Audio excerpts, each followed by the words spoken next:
기도하겠습니다. 지난 주일에 고린도전서 5장을 통해서 교회 안에 음행을 행한 형제를 권징하라 라는 이 말씀을 함께 나누었습니다. 많은 마을에 아마 풍성한 나눔이 있었던 것으로 들었습니다. 풍성한 나눔이란 많은 질문이 뒤따랐다라는 그런 생각이 듭니다. 오늘 본문은 또한 그 주제와 관련해서 구체적으로 권징을 행하는 단계에 대해서 말하는 말씀이 오늘 말씀이 되겠습니다. 그런데 본문으로 들어가기 위해서 이 권징과 관련된 어떤 한 가지 또 말씀을 함께 좀 살펴보고 내용으로 좀 들어가면 좋을 것 같아요. 먼저 우리 안에 형제를 판단하는 것과 관련된 한 가지 혼동이 우리 안에 있는 것 같습니다. 지난주 우리가 살폈던 고린도전서 5장의 말씀 보면 사도는 음행을 행한 형제에 대해서 이렇게 말하죠. 내가 이런 일을 행한 자를 이미 판단하였노라 라고 말하고 있습니다. 이미 판단했다. 사도는 음행을 행한 자를 판단했다고 말하죠. 그리고 고린도 교회는 이렇게 말하죠. 교회 안에 있는 사람들이야 너희가 판단하지 아니하랴 라고 말해서 이렇게 판단해야 된다. 형제의 죄에 대해서 판단해야 된다라고 이렇게 말씀하고 있습니다. 그런데 고린도전서 4장 바로 앞장 3절 4절을 보면 이런 말씀이 있어요. 너희에게나 다른 사람들에게나 판단받는 것이 내게는 매우 작은 일이라. 나도 나를 판단하지 아니하노니 내가 자체가 아무것도 깨닫지 못하나 이로 말미암아 의롭다함을 얻지 못하노라. 다만 나를 심판하실 이는 주시니라 라고 이렇게 말하고 있습니다. 그러니까 바울은 있잖아요. 지금 4장에서 앞에서는 자신에 대한 판단을 무시하겠다라고 읽혀지는, 얼핏 보면 그렇게 읽혀지는 그런 의지를 밝히고 있죠. 그런데 그러면서는 자신에 대한 어떤 판단을 무시하면서 다른 형제에 대해서는 판단하라 라고 이 판단이라는 단어를 그렇게 오해한다면, 그렇게 두 개를 그렇게 생각한다면 이렇게 충돌하는 것 같은 말씀을 하고 있습니다. 근데 고린도전서 안에서 판단받는 것과 판단하는 것 사이에 혼동이 발생하는 것 같다라는 것이죠. 이 혼동을 에 대한 한 가지 안타까운 사례를 제가 들도록 하겠습니다. 우리는 조국 교회의 그 영적 지도자들 안에 정말 성추문, 성스캔들에 대한 소식을 한 번씩 듣게 됩니다. 너무나 가슴 아픈 그런 소식이죠. 그런데 우리를 마음 아프게 하는 것은 그 영적 지도자를 좀 더 치리할 수 있는 그런 노회나 총회에서 정확하게 징계를 행했다라는 그런 소식을 듣는 것이 쉽지가 않습니다. 근데 그런 회의장에서 어떤 이야기가 이제 오가게 되냐면, 논쟁적으로 가게 되냐면 4장 3절 4절을 인용해서 이렇게 말하는 것이죠. 우리 중에 누가 누구를 판단할 수 있습니까? 우리 모두 죄인이 아닙니까? 사도 바울도 오직 하나님만이 주의 종을 심판할 것이라고 말하고 있지 않습니까? 스스로도 판단하지 않는다고 말하는데 누가 누구를 판단합니까? 라고 이렇게 성경을 가져다가 쓰는 것을 볼 수 있습니다. 우리도 심심찮게 그런 말을 들으면서 자랐을 것입니다. 주의 종을 판단하는 것은 하나님이 판단하신다 라는 이런 말인 것이죠. 그게 어디까지인가 라는 이런 질문을 늘 가지면서 우리는 이 부분에 대해서 생각해 왔을 것입니다. 이게 무슨 말일까요? 정확하게 보면 오늘 이 본문 두 개의 말씀은 이런 의미가 있습니다. 고린도전서 4장 3절과 4절에서 판단은 사도 바울의 사역에 대한 사람들의 평가에 대한 말씀입니다. 그러니까 워낙 이제 사역자에 대한 판단의 말들이 많으니까 그 판단에 말한 그 사역에 대한 평가인 것이죠. 그래서 바울이 자신의 판단조차 거부한다고 말하잖아요. 그 말은 뭐냐면 인간의 평가가 하나님의 궁극적인 판단에 비하면 너무나 불완전하다는 인식이 바울에게는 깔려 있습니다. 그런 의미에서 나도 내 사역, 또 누군가의 사역을 내가 함부로 판단하지 않는다 라고 이 차원에서 말하는 것이고, 5장에서의 판단이라는 것은 교회 내의 명백한 죄에 대해서 판단하라 라는 말로 분명히 그 판단에 대한 대상의 차이가 있다라는 걸 분명하게 기억할 필요가 있는 것이죠. 그렇게 함으로 공동체의 순결과 그리고 그 순결을 위해서 책임 있게 행동할 것을 권면하는 말씀이다 라고 이해하면 됩니다. 근데 이 부분에서 제가 신대원 때 교수님께 들었던 말이 늘 생각이 나요. 그때 교수님이 이런 말씀하셨어요. 우리는 자녀를 키울 때 약함을 품어주고 악함은 징계해야 합니다. 그런데 오늘날 많은 부모들은 자녀의 악함은 품어주고 약함에 대해 화를 낼 때가 많습니다. 이 약함은 뭐 공부 안 한다, 성실하지 않다, 뭐 예를 들면 애가 의지가 약하다, 막 이런 데는 화를 내는데 진짜 아이가 범죄와 죄의 심각성에 대해서는 내 새끼를 왜 이렇게 말하냐고, 끼고 도는 그런 모습들을 나타낼 수가 있다라는 것이죠. 그래서 그런 문제를 지적하더라고요. 그런데 이 부분에 대해서 한 가지만 더, 이 판단과 관련돼서 한 가지만 더 생각해 보면 좋겠습니다. 우리는 교회 안에서 심판적 판단을 해서는 안 되고 징계적 판단만 할 수 있을 뿐입니다. 심판적 판단이라는 건 뭐예요? 너는 아니야. 그런 식의 판단은 할 수 없고, 한편의 징계적 판단, 그 사람을 바로잡기 위해서 회복을 위한 판단밖에 우리는 할 수 없다는 거죠. 이 은혜의 시대에 우리는 다른 판단할 수 없는 게 없다라는 게 성경의 가르침이라고 믿습니다. 그러나 이런 교회 내 죄를 우리가 징계적으로 판단하는 데 있어서도 굉장히 신중해야 할 것입니다. 그렇지 않을까요? 생각해 보세요. 판단을 하는 나 자신도 치우칠 수가 있잖아요. 그러니까 내 입장, 내 기준으로 누군가를 판단하는 것일 수 있기 때문에 굉장히 이 주제는 신중해야 됩니다. 스스로 치우칠 수 있다라는 걸 인정하는 것이 사실상 오늘 이 권징의 단계에서 굉장히 지혜롭게 예수님께서는 우리에게 이 권징에서 신중할 것을 단계에서 잘 보여주고 있습니다. 총 3단계를 오늘 말씀에는 보여주고 있는데요. 개인적인 대화의 단계, 두 번째로는 두세 증인과 함께 대화하는 단계, 세 번째로는 교회 공동체의 권면이라는 이 세 개의 단계를 거쳐주는 것을 말하고 있습니다. 근데 저는 오늘 말씀의 그 1단계 전에 전 단계가 하나가 또 있다고 생각해요. 근데 그 부분은 제가 오늘 맨 나중에 그 부분을 설명해 드리도록 할게요. 예수님은 있잖아요. 형제가 죄를 범하면 처음에는 개인적으로 이렇게 권면하라 라고 이렇게 말씀하고 있습니다. 비공개로 만나서 죄를 지적하고 회개를 권유하라 라고 이렇게 말하는 것이죠. 은밀하게, 조금 더 은밀성을 말하고 있습니다. 결국 형제가 회개하는 게 목적이잖아요. 그렇잖아요. 그 사람에게 수치 주거나 면박 주기 위해서 하는 게 아니잖아요. 그렇다면 그 사람의 회복을 진짜 위하는 것이라면, 그게 목적이라면 처음에는 개인적인 대화로 시작하라 라고 이렇게 말하는 것이죠. 그때 훨씬 상대가 지금 이 권면을 하는 사람이 나를 사랑하고 있다라는 걸 느끼게 되는 거죠. 공개적으로 처음부터 다른 사람에게 다 소문내면서 그 문제를 다루게 되면 사랑한다는 느낌을 아예 받지 않음으로 말미암아 더 완고해질 가능성이 커지는 것이죠. 그래서 정확히 제가 볼 때는 상황을 알기는 어렵지만 나단은 다윗을 독대한 것이 아닌가라는 생각이 들어요. 그리고 나중에 이것이 성경으로 옮겨지지 않았을까라는 생각이 드는데, 처음에는 약간 많은 사람 앞에서 한 게 아니라 성경 보면 정확히는 알 수 없지만 그런 것이 아닌가 싶습니다.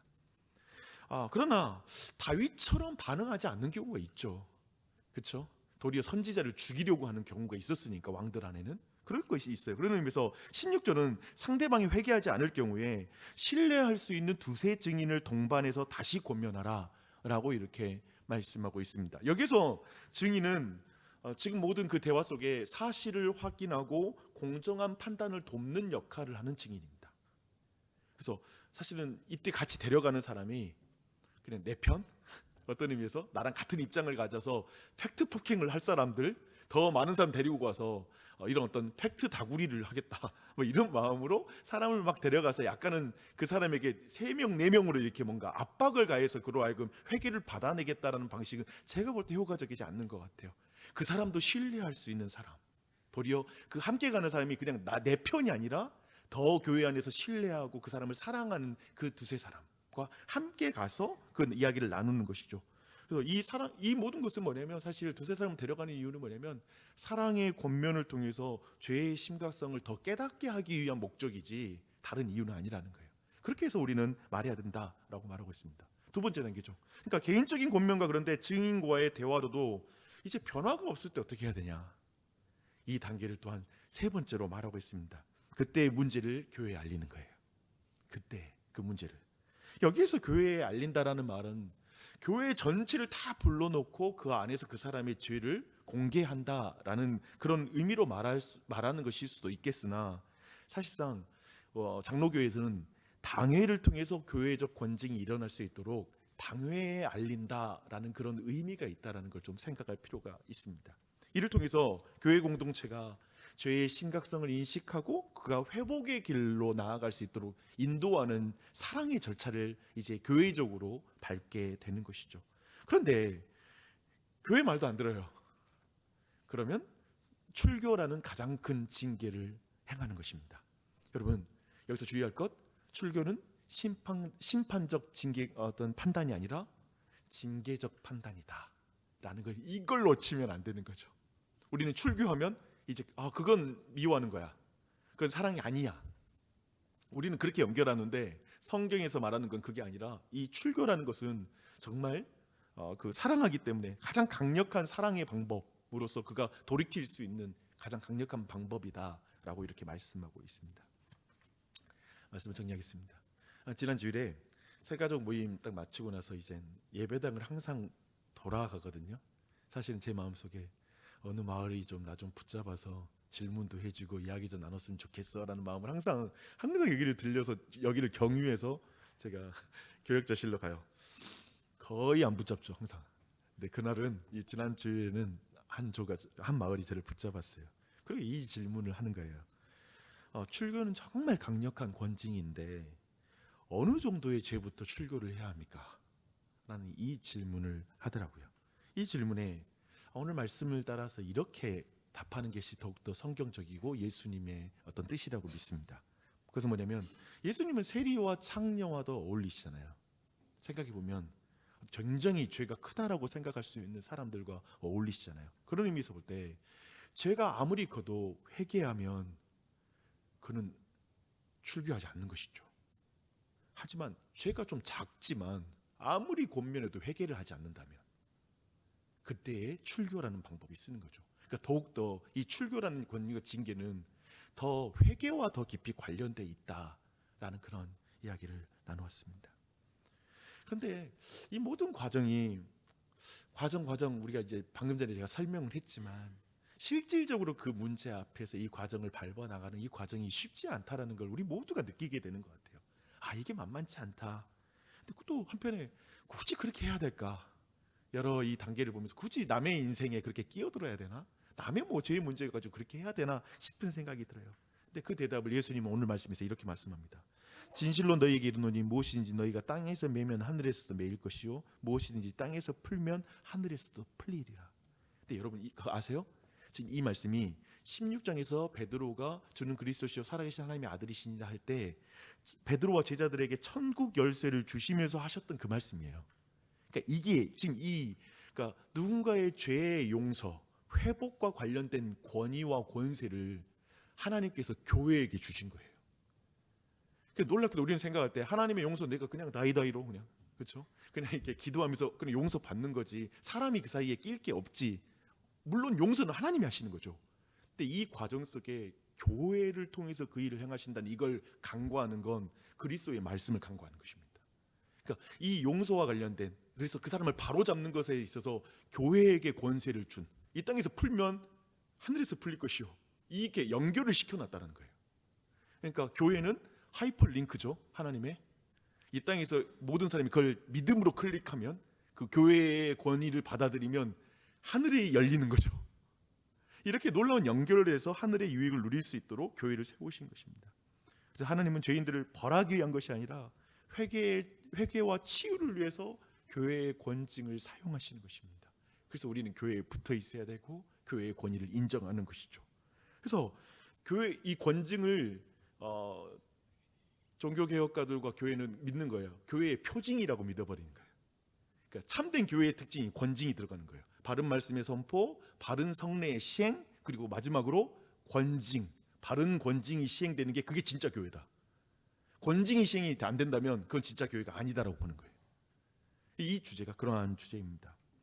근데 이 일이 계속 말하지만 얼마나 어려운 주제인지 알고 있죠. 그래서 주신 말씀이 19절과 20절 말씀이고, 제가 아까 말했던 이 모든 것에 전 단계가 있는 것 같다, 개인적으로 권면하기 전 단계가 있는 것 같다라고 하는 그 지점에서 저는 19절과 20절 말씀이라고 생각해요.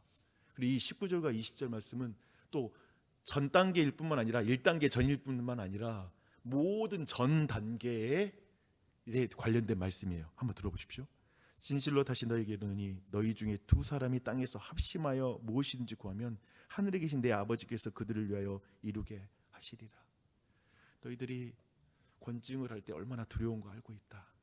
네 말로 그 사람이 변화될까? 이런 권징이 저 사람에게 회개하게 할 수 있을까? 너희들이 너무나 두렵고 도리어 관계가 깨지는 것이 두려운 거 다 안다. 그러니 기도해라.